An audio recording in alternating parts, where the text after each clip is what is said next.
अक्रूर जाओ, मेरे भांजों को कृष्ण और बलराम को यहाँ बुला करके आओ। मैंने यहाँ पर मल्ल युद्ध का आयोजन किया है, कुश्ती का आयोजन किया है। और जैसे कि मेरे जो भांजे हैं बड़े योद्धा हैं, वीर हैं, बड़े बड़े दैत्यों को मार दिया है, तो उनके युद्ध कौशल को यहाँ देखेंगे। अक्रूर जी गए, ना चाहते हुए भी अक्रूर जी को जाना पड़ा, क्योंकि जानते हैं अगर नहीं जाऊंगा तो ये कंस मुझे मार देगा। इसलिए चलो भगवान के दर्शन करने का सौभाग्य तो मिल रहा है। जिस प्रकार से मारीच को रावण ने कहा था, मारीच जाओ मृग बन करके सीता के मन को लुभाओ, तब मैं उसका हरण करके ले जाऊंगा। मारीच ने भी सोचा, अरे नहीं जाऊंगा तो ये दुष्ट रावण मुझे मार देगा, और चला जाता हूं तो कम से कम भगवान के हाथों मुझे मृत्यु मिलेगी, राम के हाथों मुझे मृत्यु मिलेगी, मेरा जीवन सुधर जाएगा। इसलिए मारीच चले गए। ऐसे ही अक्रूर जी भी ना चाहते हुए भी कृष्ण को इस युद्ध में बुलाने के लिए, इस कुश्ती में बुलाने के लिए चल पड़े। प्रिय बंधुजनों, और तो और अक्रूर जी तो रो ही रहे हैं, परंतु इनके जो अश्व है ना, इनके जो घोड़े हैं, वो भी रुदन करने लगे, अश्रुपात होने लगा। अरे ये कंस तो बहुत पापी है, और हम कृष्ण बलराम को लेने के लिए जा रहे हैं, हम बड़े अभागे हैं।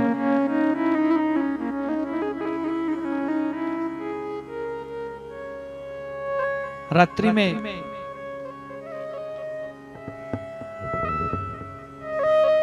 विश्राम किया, ठहरे, भोजन की व्यवस्था की गई, सुंदर स्वागत हुआ अक्रूर जी का।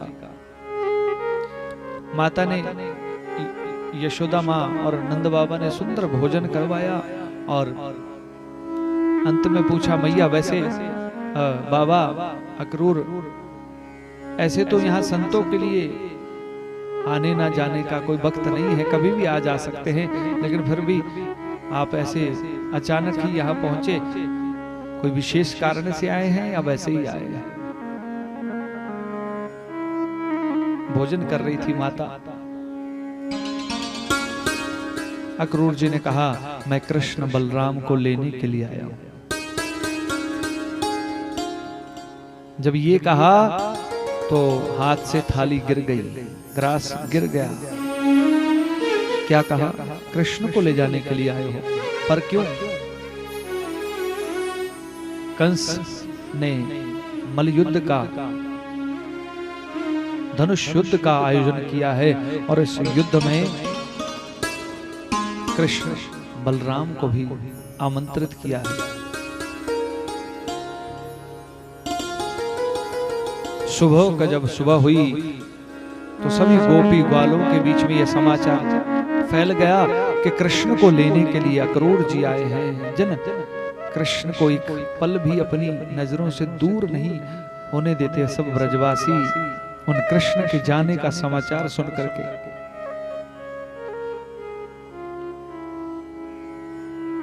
भाव विभोर हो गए, दुखी हो गए, खिन्न हो गए।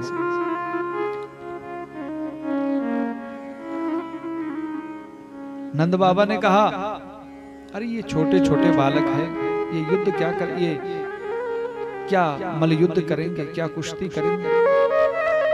बोले कोई बात नहीं, कुछ समय के लिए जा रहे हैं, कुछ समय के बाद फिर वापस आ जाएंगे।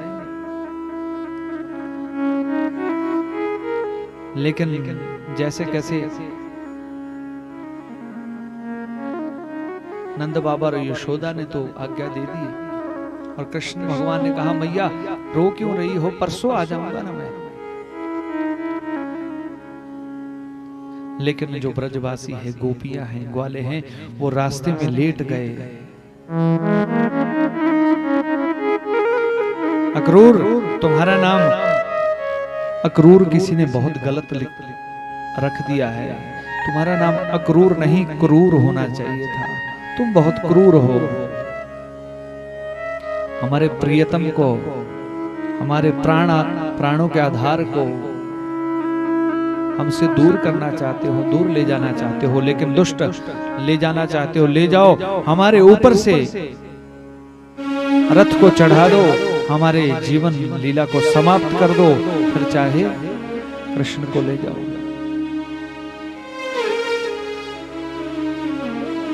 कृष्ण ने समझाया, अरे ऐसा नहीं है,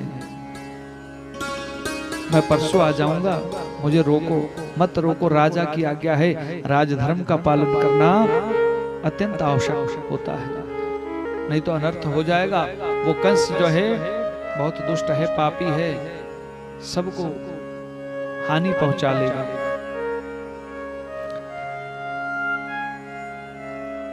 राधिका माँ भी उस समय वहां पहुंची। राधिका को कहा, हे राधे, रोना नहीं है बिल्कुल भी, तुम्हें कसम है, अपने नेत्रों से आंसू नहीं आने चाहिए तुम्हारे। बेचारी रो लेती तो मन हल्का तो हो जाता, लेकिन कृष्ण ने कह दिया रोना भी मत, वैसे ही ठीक है। रोना बंद कर दिया माँ राधिका ने। माँ यशोदा और नंद बाबा को समझा बुझा करके जैसे कैसे उन ब्रजवासियों से विदा ली, दूर तक देखते गए, जब तक उस रथ की पताका दिखती रही, ध्वजा दिखती रही, तब तक नजरों को गाड़ करके सब देखते रहे। धीरे धीरे कृष्ण आंखों से ओझल हो गए।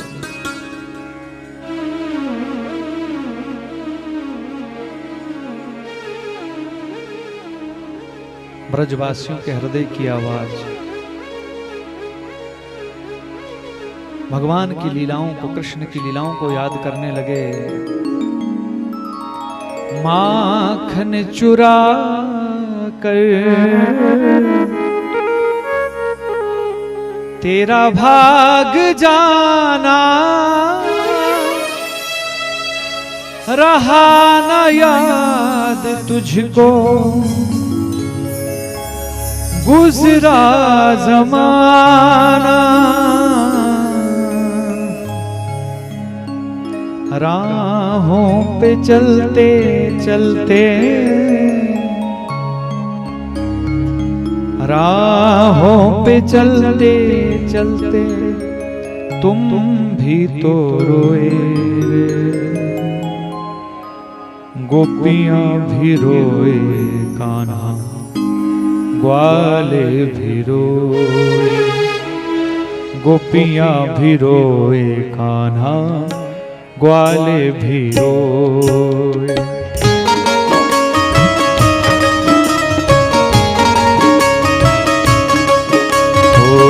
कान्हा तेरी याद में ब्रज सारा रोए, कान्हा तेरी याद में ब्रज सारा रोए रे, कान्हा तेरी याद में ब्रज सारा रोए रे, कान्हा तेरी याद में ब्रज सारा रोए रे, गोपियां भी रोए, कान्हा ग्वाले भी रोए, गोपियां भी रोए, कान्हा ग्वाले भी रोए रे।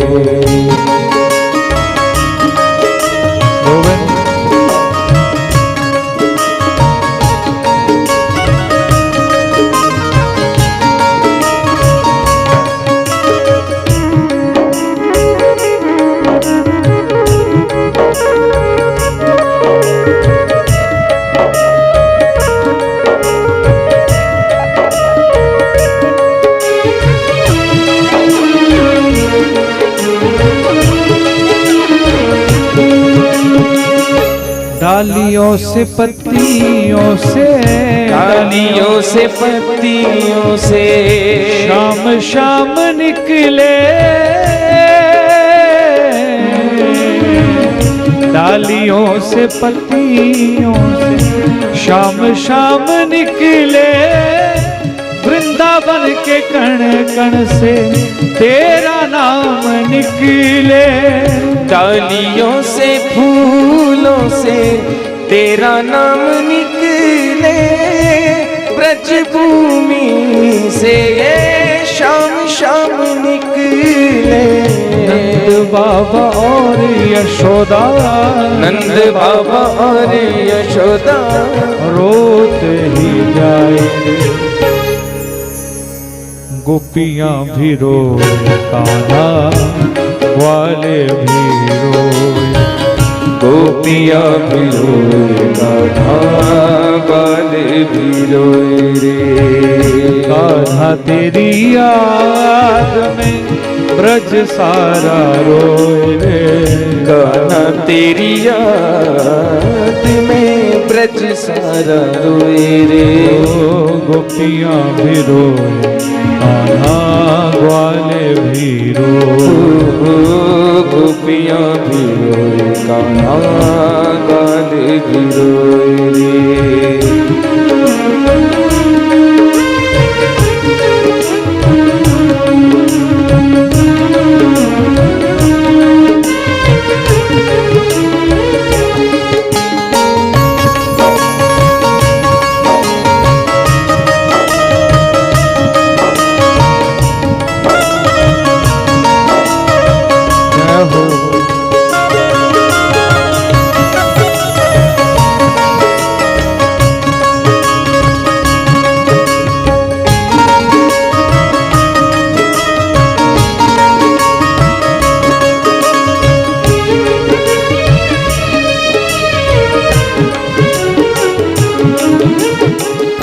कोई जाके मोहन को संदेश दे दे,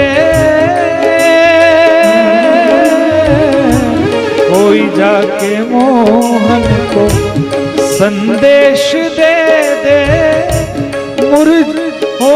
मुझको भी अर्जुन सा उपदेश दे दे। हाँ, मुझको भी अर्जुन सा उपदेश दे दे। ओ मुझको भी अर्जुन सा उपदेश दे दे, मुझको भी अर्जुन सा उपदेश दे दे।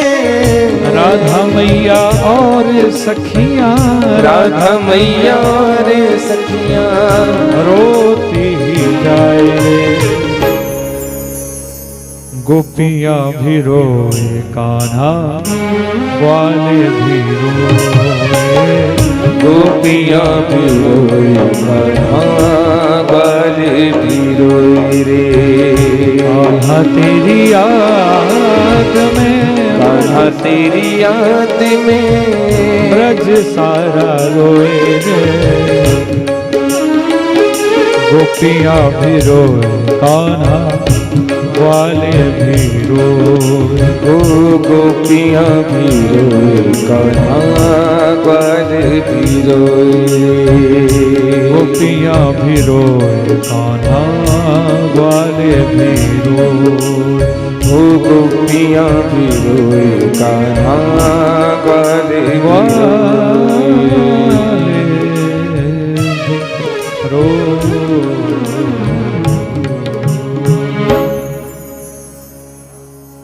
कान्हा तेरी याद में ब्रज सारा रोए। और तो और जमुना जी भी रोदन करने लगे।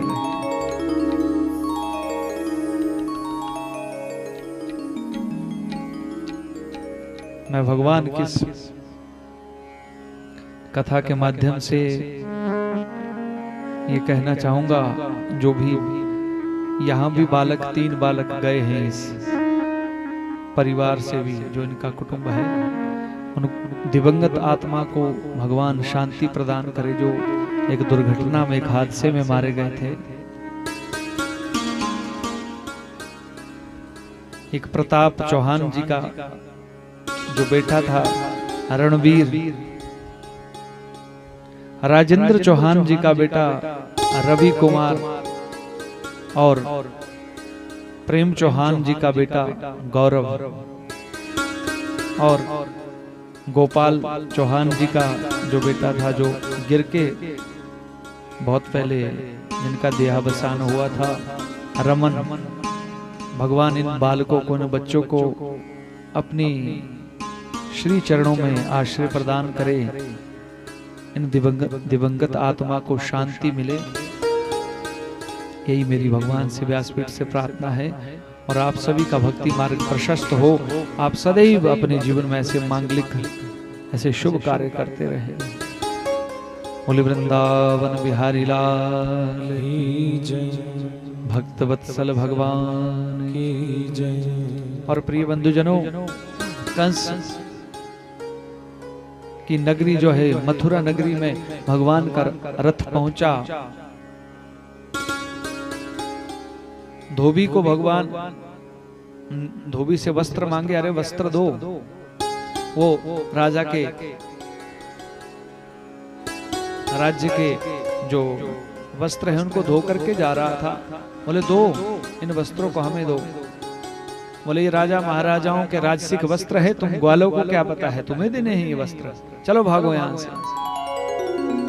भगवान ने कहा, अरे धोबी, तुमसे तो पूर्व जन्म का भी हिसाब बाकी है, क्योंकि ये भगवान जब राम बन करके आए त्रेता में, तब भी ये धोबी ही था। जिस धोबी ने कहा था कि मैं राम नहीं हूं, जो 14 वर्षों तक, इतने वर्षों तक जो है एक परपुरुष के साथ सीता रही अशोक वाटिका में उस रावण के पास, फिर भी राम ने उसको अपना लिया। मैं राम नहीं हूं, ये ताना दिया। ये ताना जब सारे में फैल गया तो मां सीता को अग्नि परीक्षा देनी पड़ी थी, और अंततो गत्वा पृथ्वी मैया में इस धरती में समा गई थी सीता माता। इस धोबी ने ताना दिया था, तो उस समय तो मैं मर्यादा पुरुषोत्तम बन करके आया था, लेकिन अब लीला पुरुषोत्तम बन करके आया हूँ, सभी सीमाओं को तोड़ करके आया हूँ, तुम्हें दंड मिलेगा। और भगवान ने क्या किया, मुष्टिका से प्रहार किया। वहीं धोबी का हरिओम तत्सत, कपड़े उठाए, वस्त्र उठाए और ले गए दर्जी के पास। ये दर्जी महाराज, हाँ हमारे नाप के बना दो ना इनको, ग्वालों के। कुछ ग्वाले हैं कृष्ण के साथ, बलराम है। बोले महाराज ये छोटी सी बात लाओ रे, और लाया और सिलाई मारी, उनके बराबर कर दिया। धोबी से बड़े प्रसन्न हुए, दर्जी से बड़े प्रसन्न हुए भगवान। दर्जी को आशीर्वाद दिए, जाओ कलयुग में 500 रुपए का सूट होगा, सिलाई होगी 1500। बोले वृंदावन बिहारी लाल।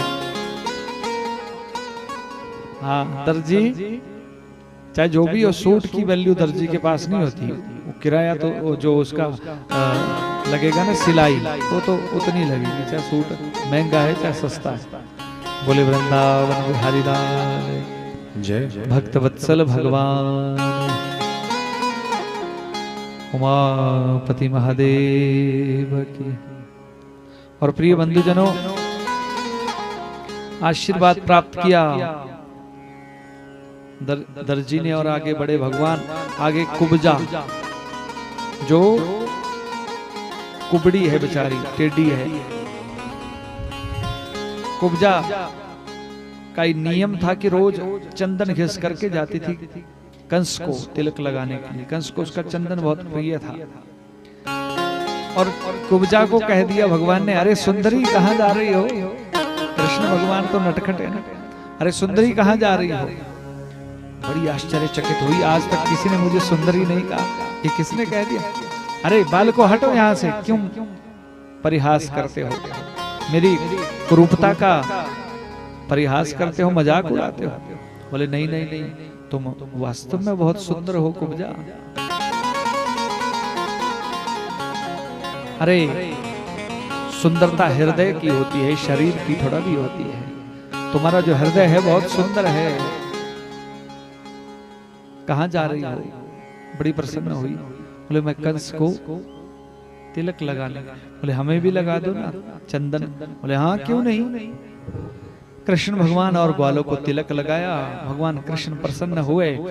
भगवान कृष्ण ने क्या किया, उस कुब्जा के पांव पर रख दिया अपना पांव और ठोड़ी में लगाया हाथ, ठोड़ी से जोर से झटका दिया और उसका जो है वो कुबड़ सीधा हो गया। कुब्जा जो है सर्वांग सुंदरी बन गई। बोले वृंदावन बिहारी लाल। सर्वांग सुंदर प्रसन्न हुई। कुब्जा ने कहा प्रभु मेरे घर पे भी आना है, मुझे दर्शन देने हैं। बोले अवश्य दर्शन दूंगा। अब पहुंचे द्वार पर। द्वार पर दो राक्षस है, चाणूर और मुष्टिक। ये रेसलर है, कंस के रेसलर, पहलवान। ठीक है ना। इनको खूब काजू बादाम घी खिलाता है कंस, ताकि विपत्ति आने पर इनका प्रयोग किया जाए। और उससे भी पहले हैं, रेसलर से पहले, उन पहलवानों से पहले कौन है? उससे पहले हाथी। उस हाथी को शराब पिलाई है, मदिरा पिलाई है, कि जैसे ही कृष्ण बलराम आए उनके ऊपर उस मदमस्त हाथी को छोड़ देना, ये कुचल देगा हाथी उनको। सब प्रयास किए हैं कृष्ण को मारने के लिए कंस ने। बलराम की तरफ इशारा किया, जब इस मदमस्त हाथी को छोड़ा तो भगवान की तरफ कृष्ण भगवान ने जो है बलराम की तरफ इशारा किया। बलराम ने कहा ठीक है कनुआ, और सुंड से पकड़ा उस हाथी को, ऐसे रस्सी की तरह घुमाया बलराम ने और धरती पर पटक दिया। वहीं प्राणांत हो गया हाथी का। यथा नाम तथा गुण, बलराम है, ये बल की अधिकता है। आगे बढ़े, द्वार पर है चाणूर और मुष्टिक। कहा चलो अखाड़े में आपसे बात करते हैं, और मल युद्ध में अखाड़े में लेकर के गए चाणूर और मुष्टिक। यहां तक कि जनता जनार्दन ने भी कहा युद्ध जो होता है बराबर की जोड़ी में होता है, छोटा बड़ा भी होना चाहिए, उसमें बराबर के होने चाहिए, छोटा बड़ा नहीं होना चाहिए। ये ठीक नहीं है, ये न्याय नहीं है। कंस ने कहा अरे मैं अपने भांजों के पराक्रम को जानता हूं, ये साधारण नहीं है। इतने बड़े बड़े दैत्यों को इन्होंने मार दिया है, ये साधारण से पहलवान क्या है इनके सामने। कृष्ण और बलराम ने चुनौती को स्वीकार किया। मामा जी जैसी आपकी आज्ञा, अगर आप चाहते हैं हम इनके साथ युद्ध करें, अवश्य युद्ध करेंगे। मलयुद्ध दोनों के बीच में हुआ। कृष्ण का युद्ध जो है चाणूर के साथ हुआ, और बलराम का युद्ध मुष्टिक के साथ हुआ। काफी समय तक युद्ध चलता गया। अंत तो गत्वा कृष्ण भगवान और बलराम ने चाणूर और मुष्टिक को भी ढेर कर दिया, मार दिया मलयुद्ध। अब आई बारी कंस की। कंस के पीछे भगवान चले गए। कंस भागने लगा। अरे नहीं नहीं नहीं भांजे, क्या कर रहे हो, क्या कर रहे हो। मुकुट धरती पर गिर गया कंस का। जटाओं से पकड़ा कृष्ण भगवान ने, घसीट करके अखाड़े में लेकर के आए। अरे छोड़ दे भांजे, छोड़ दे, मुंचेताम मुंचेताम। तुम्हें याद नहीं है जब मेरी माँ का विवाह हुआ था, नव विवाह हुआ था, हाथों की मेहंदी भी गई नहीं थी, तुमने केशों से पकड़ करके रथ से कैसे उसको गिराया था और तलवार से उसको मारना चाहा। इतने वर्षों से तुमने प्रताड़ना की, इतने मेरे भाइयों को मारा और बंदी गृह में मेरे माता पिता को रखा। अब तुम्हें नहीं छोड़ूंगा मामा जी। और भगवान कृष्ण घसीटते हुए मलयुद्ध में लाए, और कुछ समय तक ही टिक पाए कंस कृष्ण भगवान के सामने। अंत तो गत्वा कंस भी मारा गया।